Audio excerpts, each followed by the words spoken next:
وبركاته. إن الحمد لله نحمده ونستعينه ونستغفره ونعوذ بالله من شرور أنفسنا ومن سيئات أعمالنا. من يهده الله فلا مضل له ومن يضلل فلا هادي له. أشهد أن لا إله إلا الله وحده لا شريك له وأشهد أن محمدا عبده ورسوله وبعد. Kita sampai anjuran untuk mengikuti salaf kita, dalam hal ini Imam Malik, yaitu ketika ditanya tentang sifat Allah, ketika ada orang yang bertanya tentang sifat Allah, kaifal istiwa, kaifan nuzul,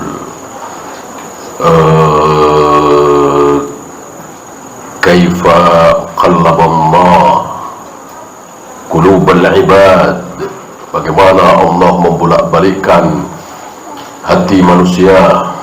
Maka jawabannya sudah dicontohkan oleh Imam Malik.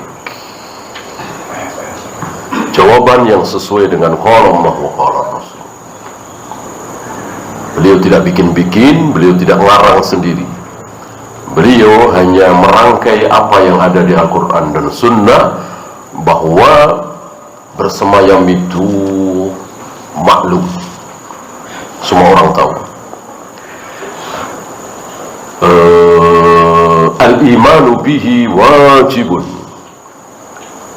mengimani, percaya bahwa Allah betul-betul bersemayam adalah wajib.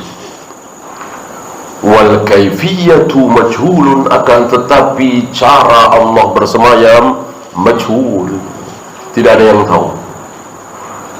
Begitu pula cara Allah turun ke langit dunia, cara Allah membolak-balikkan hati manusia, cara Allah menghentikan geraman jahanam dengan telapak kakinya, cara Allah menghadapkan wajahnya ke wajah orang yang sedang sholat, dan seterusnya, semuanya majhul.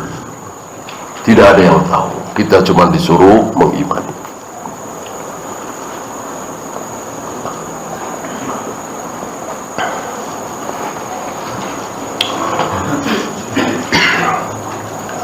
Wahulaka kalamun lissalaf. Di sini ada kalimat-kalimat para salaf. Jadi jangan dikira bahwa para salaf itu ngarang-ngarang sendiri, walaupun kalimatnya tidak ada di Al-Quran dan Sunnah, kalimat persisnya. Apa istilah kita, redaksinya. Tapi itu merupakan pemahaman dari Al-Quran dan Sunnah, dan itu banyak sekali. Termasuk apa yang diucapkan oleh beliau. Beliau juga pernah mengucapkan la yufliha hadhil ummah illa bima saluha biha awwaluha, la tasluhu hadhil ummah illa bima saluha biha awwaluha. Adakah kalimat ini di dalam Al-Quran? Tidak ada. Adakah di hadis sabda Nabi? Tidak ada. Bahkan persis seperti itu keluar dari mulut sahabat tidak kita jumpai. Itu pertama kali keluar dari mulut Imam Malik. La tasluhu hadhil ummah illa bima saluha biha awwaluha. Tidak akan menang umat ini, tidak akan jaya umat ini kecuali dengan cara yang pernah ditempuh oleh pendahulu umat ini. Kalimat ini pertama kali muncul dari mulut beliau. Persis seperti itu tidak ada di Al-Quran, tidak ada di As-Sunnah, bahkan para sahabat. Tapi apakah itu menyimpang? Tidak menyimpang, memang seperti itu. Kalimat yang sama ada di Al-Quran dan Sunnah, tapi tidak persis seperti itu. Artinya betul, tidak mungkin kaum muslimin dimanapun dan kapanpun meraih kejayaan dengan cara demokrasi misalnya, dengan cara teknologi, ekonomi, nggak mungkin ya, tanpa menempuh cara yang telah ditempuh oleh pendahulu umat ini. Siapa pendahulu umat ini? Ya tentu para sahabat. Dengan apa para sahabat memperoleh kejayaan? Tentu dengan akidah, dengan manhaj, dengan tauhid, dengan dakwah dan seterusnya. Adapun ekonomi, teknologi dan seterusnya itu kan teknis saja. Bahwa nantinya Allah akan berikan kemajuan begini, itu teknis saja. Intinya bahwa ketika kaum muslimin mengikuti para sahabat, akidahnya, tauhidnya, manhajnya, maka Allah berikan kejayaan. Kira-kira begitu. Dan ini banyak sekali. Seperti ucapan Imam Syafi'i, la qiyasa fil ibadah. Tidak ada kias dalam ibadah, maksudnya ibadah mahdoh. Apakah ada ini kalimat ini dalam Al-Quran? Tidak ada. Sabda Nabi? Tidak ada juga. Tapi apakah kalimat ini batil? Tidak. Itu kalimat hak. Penjabaran dari beliau. Beliau mengerangkai kalimat yang mudah untuk kita. Dan itu hasil pemahaman beliau, telaah beliau terhadap Al-Quran dan Sunnah. Setelah dipraktekkan, betul. Coba kalau wudhu boleh pakai kias. Coba kalau sholat, tayamum, tawaf, sa'i boleh pakai kias. Azan, qomat boleh pakai kias. Apa salahnya sebelum Idul Fitri azan dulu, qomat dulu, kalau boleh pakai kias? Ya. Kan jadi rusak. Karena itu dibatasi oleh beliau, la qiyasa fil ibadah. Dalam masalah ibadah mahdoh tidak boleh pakai kias. Harus betul-betul mengikuti contoh Rasul dan para sahabat. Rasul dan para sahabat melakukan, kita lakukan. Rasul dan para sahabat tidak melakukan, kita jangan lakukan. Nah, lihat saudara kita tidak berpegang dengan kaidah tadi, maka qobliyah Jumat dikiaskan dengan qobliyah duhur, gitu ya. Mengazani mayit di kubur dikiaskan dengan mengazani bayi, kan begitu lahir diazani, begitu meninggalkan dunia diazani juga, kias ya. Yang dikiaskan hadisnya dhaif lagi, ya kan. Mengazankan bayi kan hadisnya dhaif, sudah hadis dhaif dikiaskan lagi.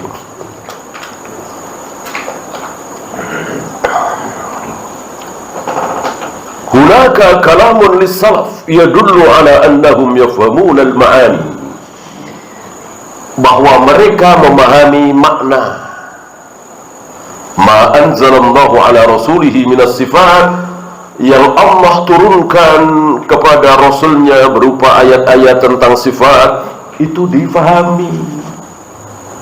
Tangan, oh tangan, paham, tangan. Wajah, wajah, paham. Masa wajah nggak paham?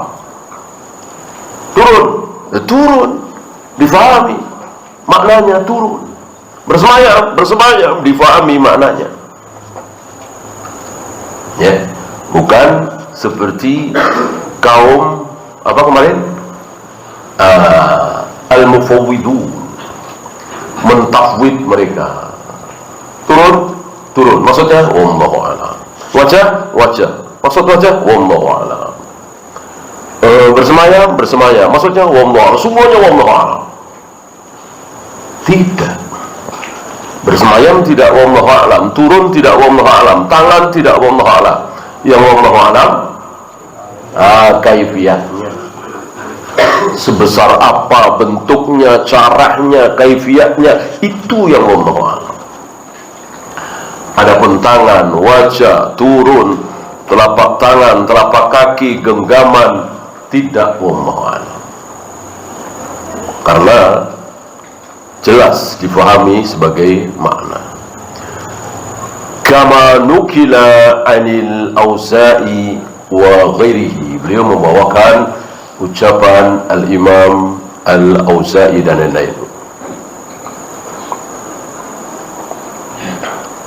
Apa kata mereka? Dan kata Al-Imam Al-Auza'i terhadap ayat-ayat tentang sifat Allah turun, Allah bersemayam, Allah menghadapkan wajahnya ke wajah orang yang sedang salat, Allah malu ketika ada orang yang berdoa mengangkat tangan dan seterusnya. Apa kata beliau? Amirruha kama ja'at bila kaif. Biarkan apa adanya sebagaimana ayat itu. Tangan ya tangan, wajah ya wajah, turun ya turun. Biarkan apa adanya, imani apa adanya, bila kaif, tanpa kaifiyah. Seperti apa bentuknya, warnanya, besarnya, gitu. Berarti ada dua ya. Mengimani apa adanya dan jangan mentakif. Wa hadza yadullu ala annahum yuthbituna laha ma'na. Dengan demikian para salaf mengisbat, menetapkan makna. Ini yang salah pada kaum al-mufawwidin. Apa? Semuanya wallahu a'lam. Ada dua. Yang pertama, amirruha kama ja'at. Biarkan sebagaimana adanya. Wa ma'lumun annaha alfadhun ja'at lima'ani. Karena sudah maklum, semua orang tahu kalau lafaz-lafaz itu mengandung makna. Oleh karena itu makna-makna yang lafaz-lafaz yang tidak mengandung makna dibiarkan oleh Rasul dan para sahabat. Apa misalnya? Alif Lam Mim, Alif Lam Ra, Yasin, ya, Nun, Qaf, Kaf, Ha, Ya, Ain, Shad. Ini kan lafaz tanpa makna, maka dibiarkan oleh Rasul dan para sahabat. Di luar itu semuanya mengandung makna. Walam ta'ti abasan, bukan abas. Abas itu sia-sia, nggak ada maksudnya, nggak ada, ya betul-betul sia-sia, dibiarkan begitu saja. Kata abas dipakai oleh para a'immah di dalam menolak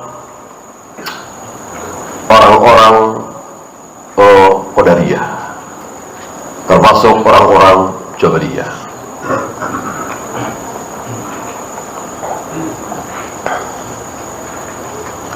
Fa'idha amrarnaha kama ja'at. Ketika kita biarkan lafaz-lafaz itu apa adanya, kita imani apa adanya, lazima min dzalika an nutsabbita laha makna. Dengan demikian otomatis mengandung makna ya. Semua lafaz-lafaz dalam Al-Quran kecuali huruf-huruf tadi itu mengandung makna, ada maknanya. Bahwa seorang ulama mengatakan saya tidak tahu, ya beliau tidak tahu, bukan kemudian tidak ada maknanya. Tidak seperti mantra. Kalau mantra kan nggak ada maknanya. Al-Quran bukan mantra. Jadi lafaz per lafaz itu ada maknanya. Adapun ada seorang ulama mengatakan wallahu a'lam, seperti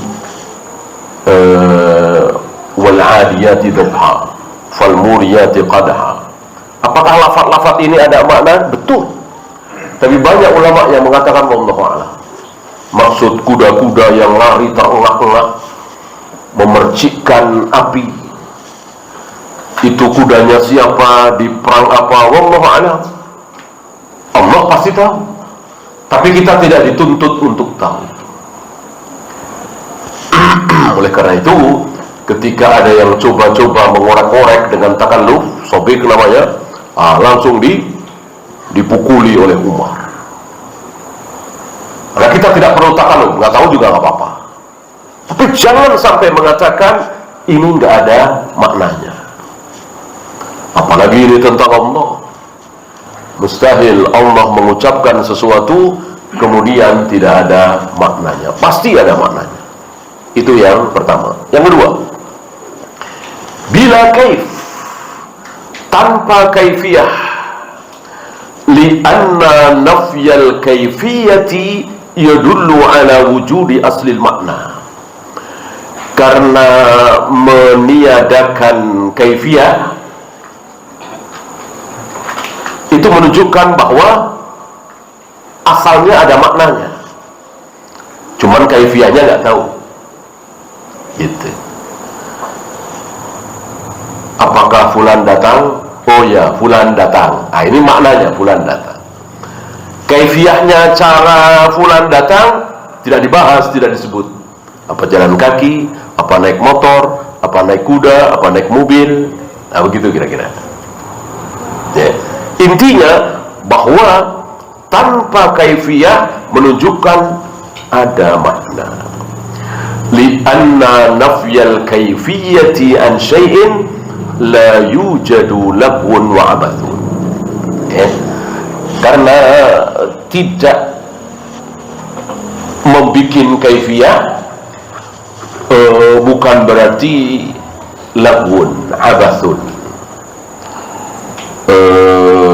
percuma, sia-sia, tidak. Ya.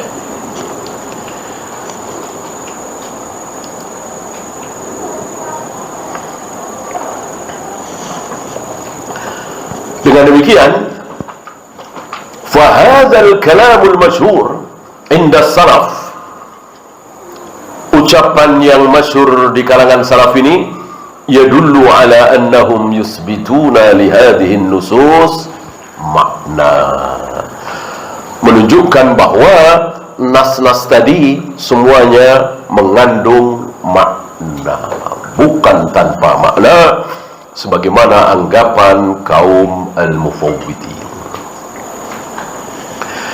Kemudian wala tamthil min ghairi tamthil. Apa tamthil? Menyerupakan. Fa ahlus sunnati yatabarra'una min tamthilillahi azza wa jal bi khalqihi. Ahlus sunnah tidak pernah mentamsil, berlepas diri dari tamsil, menyerupakan Allah dengan makhluknya, baik zatnya atau sifatnya. Sampai di sini insya Allah sama dengan mayoritas kaum muslimin. Sampai hari ini kita belum pernah mendengar seorang muslim, atau mungkin jarang sekali, yang mengatakan bahwa mata Allah seperti mata kita, wajah Allah seperti wajah kita, persis marahnya Allah persis seperti marahnya kita. Oleh karena itu, kalau ada yang coba-coba menyamakan, stop.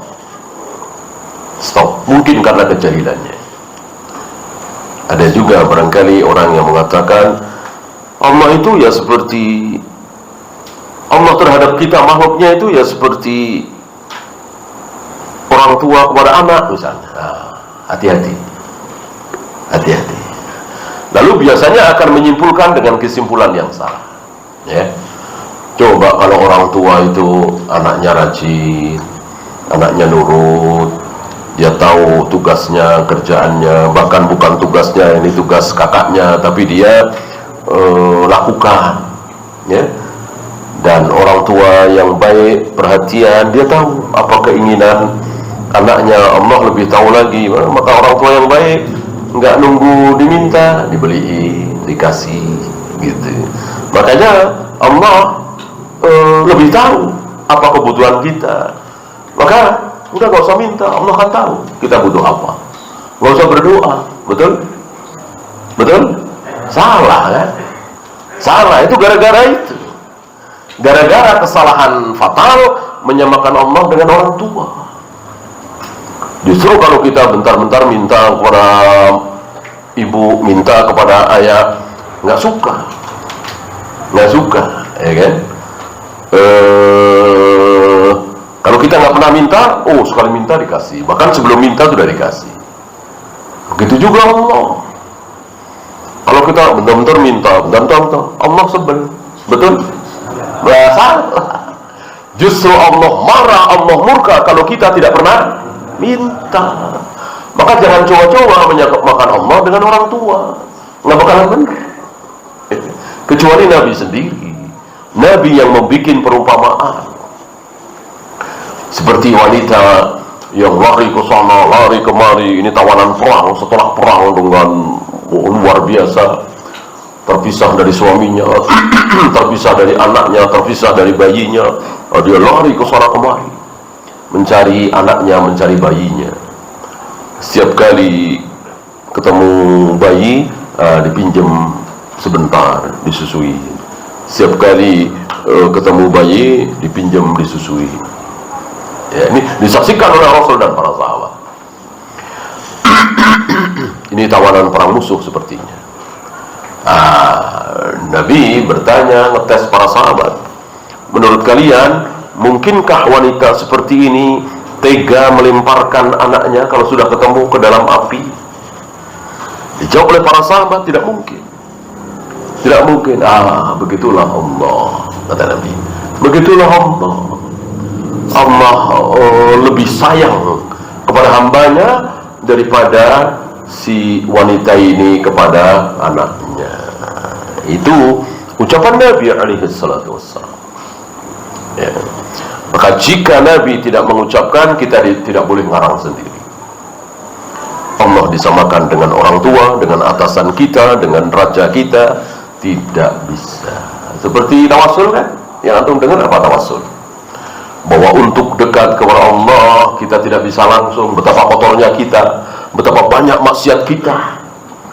Kalau Abu Bakar, iya. Kalau Imam Syafi'i, iya. Kalau Imam Bukhari, iya. Mereka manusia-manusia suci, bersih, jauh dari dosa. Nah, kalau kita banyak maksiat, maka untuk mendekat langsung kepada Allah yang Maha Suci nggak bisa. Kita butuh perantara, katanya. Kiasnya apa? Ditamsilkannya apa? Kita ke raja, kita ke presiden. Apa iya kita langsung ke presiden? Kan tidak, ya. Ke RT dulu, RT baru ke lurah, lurah baru ke camat, camat ke bupati, bupati baru ke gubernur, gubernur baru ke presiden, katanya. Ya. Oleh karena itu nggak bisa kita langsung minta kepada Allah. Jadinya kan sesat, gara-gara kias yang tidak benar. Ya. Mereka lupa bahwa raja kita, presiden kita nggak kenal dengan kita. Allah kenal apa tidak? Gimana nggak kenal? Ya, Allah yang menciptakan kita. Lebih tahu Allah terhadap diri kita daripada orang tua kita terhadap diri kita. Bahkan daripada diri kita sendiri, kan begitu. Ya. Maka akhirnya mereka menyimpulkan kesimpulan yang salah, bahwa untuk mendekatkan diri kepada Allah butuh orang-orang soleh. Ya, kalau sudah wafat ya ke kuburannya, gitu. Di kuburan orang-orang soleh itulah kita bisa dekat kepada Allah. Gitu. Kalau masih hidup ya kita datangi. Kalau menimba ilmunya jelas. Kalau tidak, apa? Mereka tidak.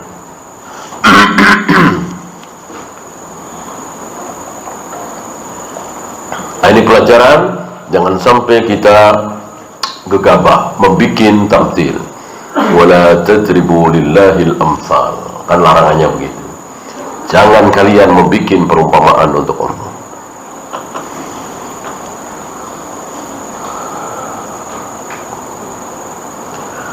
La fi dzatihi wala fi sifatihi, baik dalam masalah zat atau sifat, dua-duanya tidak mungkin sama. Masih ingat ada zat Allah, ya. Sebuah kesalahan orang yang mengatakan bahwa Allah tidak memiliki zat. Allah itu tidak berbentuk. Allah itu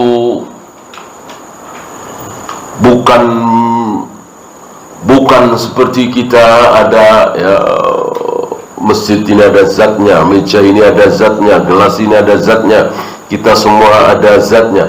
Allah tidak memiliki zat, katanya. Allah itu tidak memiliki zat. Karena tidak memiliki zat, ya tidak mungkin bersemayam orang ada zatnya. Nggak mungkin ada turun, nggak mungkin ada di atas orang ada zatnya. Begitu. Maka berapa ayat yang harus mereka coret? Berawal dari anggapan salah bahwa Allah tidak memiliki zat. Yang benar, Allah memiliki zat, memiliki diri, memiliki nafas. Masih ingat doa Nabi Isa? Ucapan Nabi Isa kepada Allah, ta'lamu ma fi nafsi wa la a'lamu ma fi nafsik. Ya Allah, Engkau mengetahui apa yang ada di nafasku, sementara aku tidak mengetahui apa yang ada di nafasmu. Berarti Nabi Isa dengan Allah sama-sama punya nafas. Itu ucapan Nabi Isa, dan diabadikan oleh Allah dalam Al-Quran. Kalau ucapan itu salah, tidak mungkin Allah sebut dalam Al-Quran. Berarti ucapan Nabi Isa tentang Allah benar, bahwa Allah punya nafas, punya zat, sama dengan Nabi Isa. Ya. Ini sangat berbeda dengan anggapan orang-orang falasifah bahwa Allah tidak memiliki zat. Kalau Jahmiyah lebih parah lagi. Selain tidak memiliki zat, Allah juga tidak memiliki sifat. Itu Jahmiyah. Jadi tidak boleh mensifati Allah. Besar misalnya, kecil misalnya, di atas misalnya, di bawah misalnya. Pokoknya Allah tidak boleh disifati. Itulah Jahmiyah, menolak seluruh sifat-sifat Allah. Karena mereka terkena syubhat falasifah bahwa yang boleh punya sifat, yang bisa punya sifat hanya makhluk. Yang ada besar, kecil, panjang, pendek, bagus, jelek, itu cuma makhluk. Adapun Khalik, Tuhan, tidak mungkin punya sifat itu. Ya, berapa ratus ayat yang harus dicoret, berapa ratus sabda Nabi yang harus dibuang kalau Allah tidak punya sifat. Kemudian tamtsil. Beliau menyebut apa itu tamtsil. Saya kira antum sudah paham, ya. Zikru mumathilin lisyai', menyebutkan permisalan, persamaan dari A ke B, itu. Wa bainahu wa bainat takyif umumun wa khususun mutlaqun. Antara tamtsil dengan takyif sama, bedanya yang satu umum, yang satu khusus, mutlak. Kenapa? Li'anna kulla mumassilin mukayyif. Karena siapapun yang mentamtsil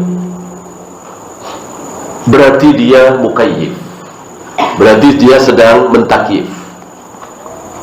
Ya, si A mirip si B. Jadi selain dia mentafsir, menyerupakan, dia juga mentakyif. Seperti yang kemarin kan, mirip gitu. Walaysa kullu mukayyifin mumassilan. Tidak sebaliknya, bahwa setiap mentakyif pasti mentamsil, tidak.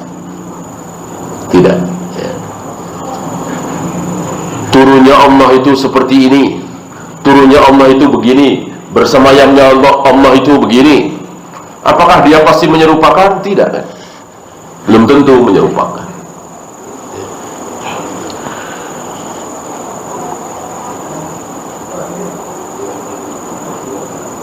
Dan seterusnya beliau bahas, wa ahlus sunnati wal jamaati yusbituna lillahi as-sifat. Ahlus sunnah wal jamaah menetapkan sifat-sifat Allah biduni mumatsalatin, tanpa tamtsil, tanpa penyerupaan. Innallaha lahu hayatun wa laysat mithla hayatina. Allah hidup sama dengan kita hidup, tapi hidupnya Allah dengan hidupnya kita jelas berbeda. Kita hidup, pernahkah kita mati? Pernah, dulu sebelum ada kan? Dan Allah mengistilahkan kita mati. Kenapa? Karena sudah ada, tapi nggak bisa ngapa-ngapain, kan sudah ada. Ya. Tahun 1910 misalnya, sebetulnya kita ini sudah ada apa belum? Sudah ada. Sudah ada. Di mana? Di mana? Di sulbi ayah kita atau di sulbi kakek kita. Ya, kalau tahun itu ayah kita belum lahir, tapi kakek kita sudah lahir, ayahnya ayah, bukan ayahnya ibu ya, ayahnya ayah. Maka di sulbi kakek kita. Kalau di tahun itu kakek kita belum lahir, berarti kita ada di mana? Di sulbi ayahnya kakek, buyut, dan begitu seterusnya. Oleh karena itu, ketika manusia baru ada satu, yaitu Adam, maka kita semua, seluruh manusia, entah berapa miliar jumlahnya, itu semua ada di, itu semua, seluruh manusia sudah ada, berada di sulbinya Adam, dan pernah disentuh oleh Allah 2 kali, diusap oleh Allah 2 kali punggungnya Adam dengan mengatakan, inilah calon anak cucumu yang akan masuk surga. Kemudian Allah usap sekali lagi dengan mengatakan, inilah calon anak cucumu yang akan masuk neraka. Jangankan kita bayi, jangankan kita di perut ibu kita, kita masih berada di sulbi Adam saja, Allah sudah tahu siapa yang akan masuk surga dan siapa yang akan masuk neraka, dan Allah pasti adil.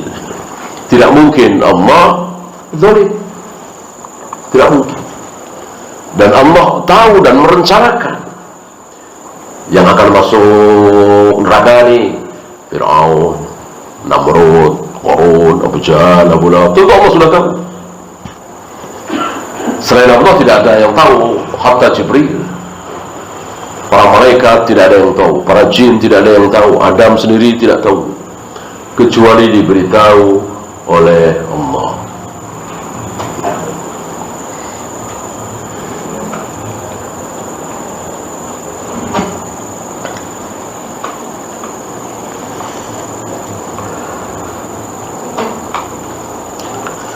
Lahu ilmun wa laysa misla ilmina. Allah mempunyai ilmu, tapi ilmunya, dan kita juga punya ilmu, tapi ilmunya tidak sama. Ya. Ilmu kita berkembang dan harus memakai belajar. Awalnya tidak tahu, kemudian diajari, belajar. Dengan belajar menyusul kakak-kakaknya, bahkan menyusul orang tuanya, kan begitu. Baru SMP saja dia sudah menyusul gitu. Orang tuanya guru SD misalnya, waktu kelas 1, kelas 2 diajari oleh ayahnya, ya, bahasa Arab misalnya, bahasa Inggris misalnya, dasar. Begitu SMP, SMA, si anak ini lebih pintar dari ayahnya. Kan banyak seperti itu. Itulah ilmu manusia. Bagaimana Allah? Tidak seperti itu. Ya.